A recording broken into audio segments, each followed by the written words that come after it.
And, speaking of studies and lectures on the topic, I'm thinking back to a past VBD. Didn't Eddie Chow speak on this very topic? He Are did. any of you familiar with his work and his lectures, and how does that apply to the discussion?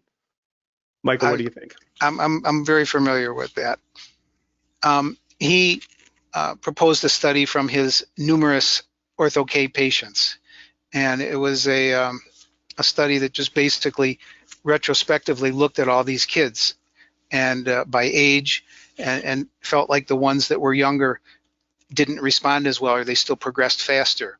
Well, certainly he never factored out age out of that factor, and age is the biggest confounding factor in all of these studies.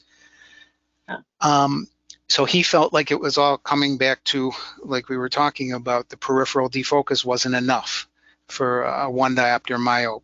So to try to get more plus, he basically instituted aspheric base curves, aspheric designs, to try to ramp up more plus within the pupil and to try to get more myopic defocus.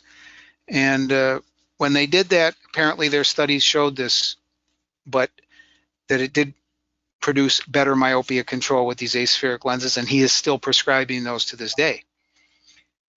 But again, I don't think we can make generalizations that say that Ortho-K doesn't work in low myopes.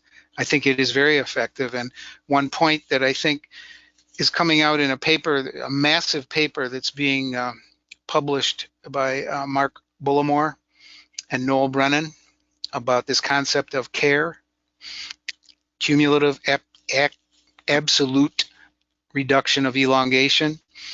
It's expressing myopia progression in a different way. They've already had introductory papers on this, but it may be that all of these myopia management devices slow myopia progression in an absolute amount. And when you compare it at a various age where younger kids are progressing faster, it looks like it's less effective. But the example I would give is that, say for example, we pull a number and say, well, we can stop axial elongation by 0.2 millimeters per year, slow it down. Okay, if you have an 8-year-old who's normally progressing between a half, maybe, and 3/4 of a millimeter per year, that doesn't look like much. It looks like only 25% control. But if on a 12-year-old, you can slow that myopic progression, that same 0.2 millimeters, they're only progressing 0.25 millimeters per year.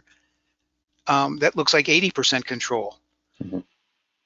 So you have to look at these studies really, really carefully, and it's going to be a game changer when people start reading about these studies relative to axial length.